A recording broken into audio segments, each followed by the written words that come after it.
Yo, what is going on, guys? Thank you so much for stopping by. The SSN back again with another video. First things first, happy Halloween to you. Hopefully you're having a great day and preparing for a very fun and safe night on Halloween tonight. So I know this is a late video and I am very, very sorry that it's only coming out, a day before the game. But this is our preview analysis of the matchup tomorrow for the Dolphins and the Rams.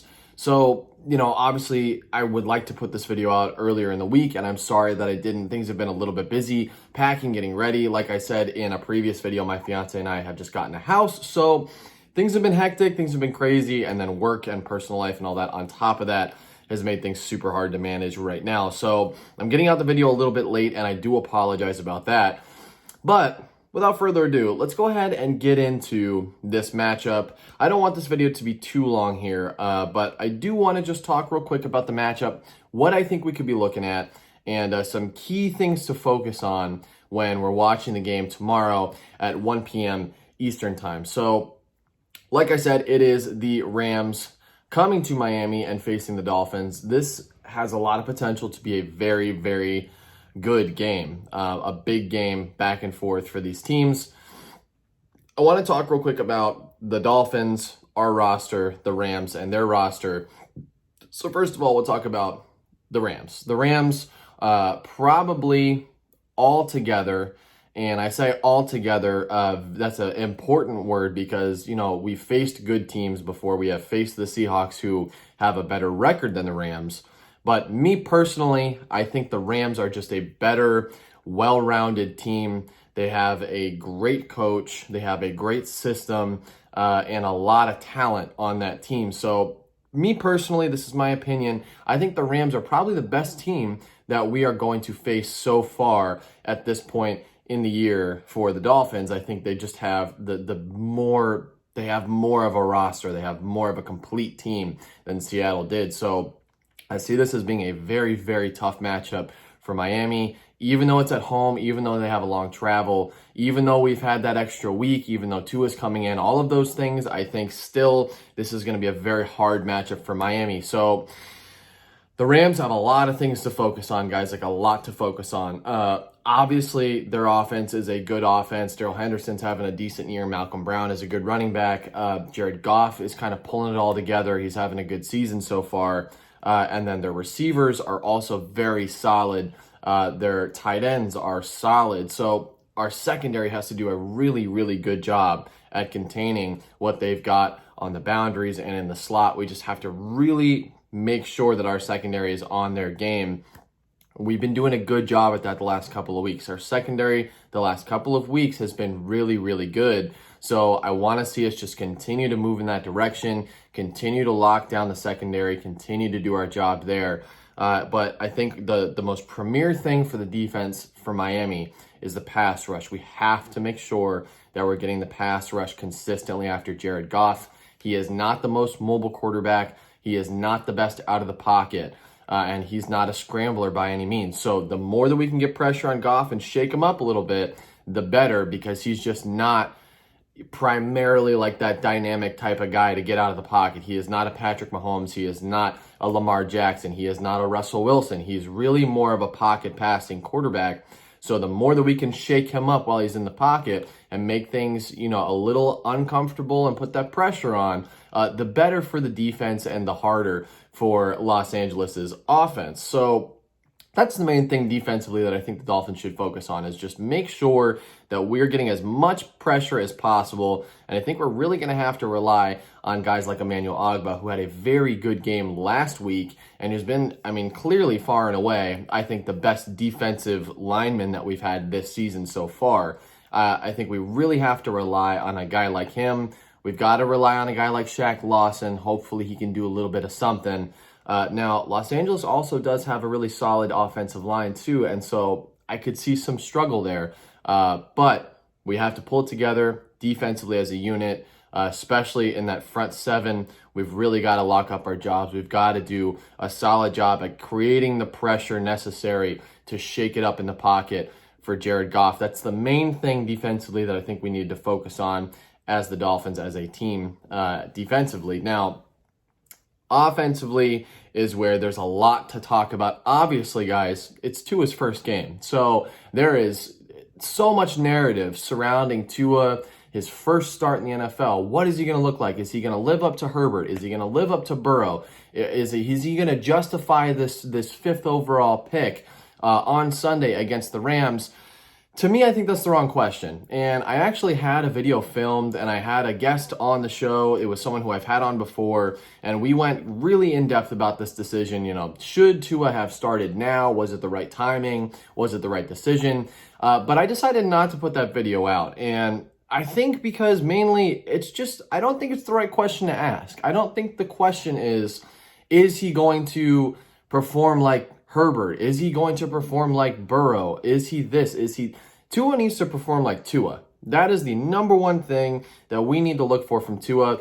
Does he look like himself? We didn't draft Tua to look like Justin Herbert. And we didn't draft Tua to play like Joe Burrow. We didn't draft Tua to look like anybody else other than himself.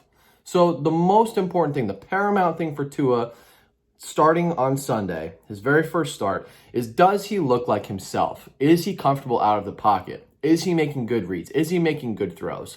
As long as he's doing that, he doesn't have to put up a monster stat line. He doesn't have to put up the 350 yards, 4 touchdowns, no interceptions like Justin Herbert just put up. Because for a number of reasons, it's his first game, his first full start, his first time as a starting quarterback in the league. And so I'm not going to look at it like, oh, what is he doing in his very first game? Because look back to Justin Herbert's very first game. He threw 1 touchdown, 1 interception. Nothing special. I mean, it was a fine game. He didn't make a ton of horrible mistakes, but he wasn't some superstar. It takes growth. It takes time. It takes weeks. It takes experience. So let it grow. Let it settle. I'm not going to sit here and talk a ton about Tua and, is he going to live up to that 5th pick? Because frankly, guys, nobody knows right now. So we just got to hope for the best. We have to trust in the team. We have to trust in Tua and trust in his ability. There's a reason why we drafted him at number 5 overall, regardless of whether you agree with it or not, or think that it was the best decision or not. There's a reason why we drafted him. And if you look back at his college tape, he is one of the most talented college quarterbacks that I have probably ever seen. He is just supremely talented. He's very accurate. He's very smart, and he's a good person, so you want to see him succeed anyway. So the question is not whether Tua is going to perform like Herbert or Burrow, like I said. The question is whether Tua looks like himself, whether he is comfortable and performing like we know he can. So that's the number one thing for Tua. That's the huge narrative is let's talk about Tua. Let's talk about Tua. But guys, NFL football is a lot more beyond just your quarterback, because the quarterback doesn't play your defense. The quarterback does not protect himself on the offensive line, and the quarterback doesn't run or catch the ball.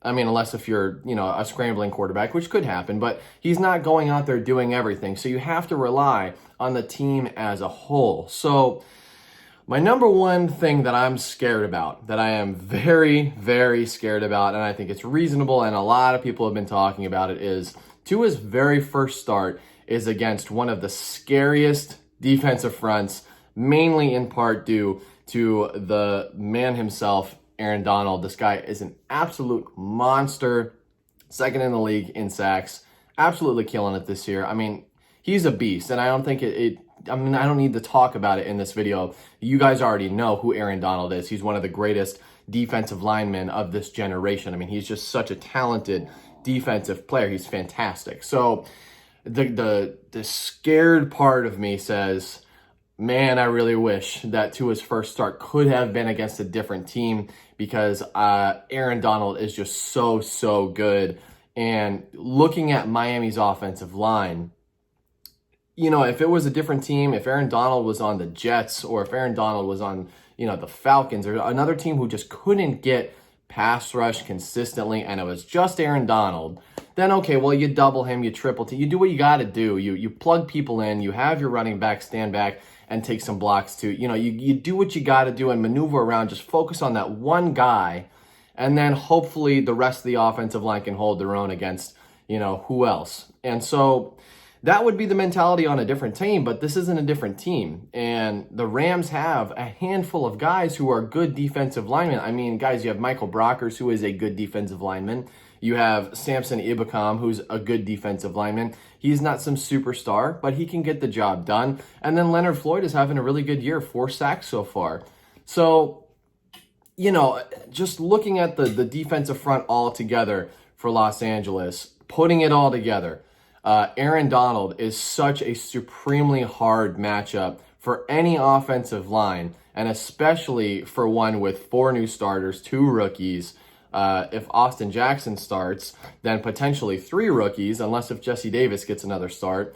It's just such a recipe in part of disaster just for this offensive line for Miami, because Aaron Donald is a monster. That defensive front is crazy good. And then we're also throwing into a secondary with Jalen Ramsey. So, you know, all together, guys, this is going to be a really tough matchup for Miami. It's going to be one of those games where we're going to see how hard we're willing to fight to hopefully win a game, because there is going to be a likely scenario where Miami is down and down and down, and it's going to really show whether we're going to, you know, pull ourselves up by the bootstraps and say, let's go. We're going to win this game. We're going to will ourselves to a victory. It doesn't have to look pretty, but we're going to do everything that we possibly can to come away with a victory today. So I think it's going to be very telling of the state of this team, of the way that we're going to decide to play in this week, in this year, for this team against Los Angeles, because this is a very good rounded team. This is a very talented team, and defensively, there are a lot to match up against. There are a lot to scheme against. So, guys, at the end of the day, it's going to be a tough game. I don't know if we win or lose this one. My prediction is we probably lose it by a couple of touchdowns. Now, I really hope that I'm wrong, but I see a scenario where it's about 28-14, somewhere right around there, 28-17, something like that for Miami. I think it's a loss, especially because it's to his first start. There's going to be rookie mistakes. There's going to be hiccups. There's going to be a lot of, you know, learning curves that have to happen for rookie quarterbacks. We see that every single year, regardless of how talented you are. As a new quarterback, as someone who's taking your first start, you're going to make mistakes, and that's okay.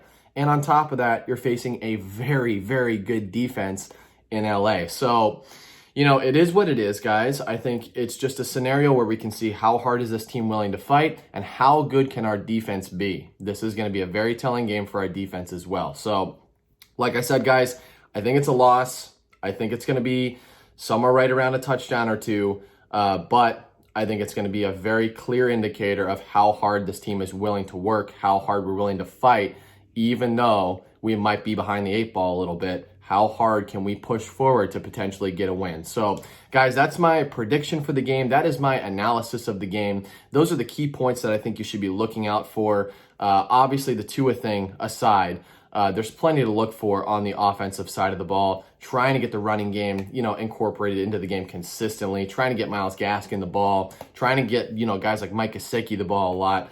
Those are givens. But aside from that, guys, you know, defense needs to step up, needs to consistently do its job, get that pressure on Goff, shake him up, rattle him up. Don't let him be comfortable in the pocket, because when he is, he's a good quarterback. So that is what I think about the game, guys. I'm really excited to watch the game tomorrow, give you my post-game analysis, give you what I saw on the field tomorrow. And yeah, guys, definitely hang in there. Enjoy your Halloween for sure. And then if you guys haven't already, definitely subscribe to the channel down below. We are just past 700 subs. I want to say thank you so much for supporting the channel, supporting the growth.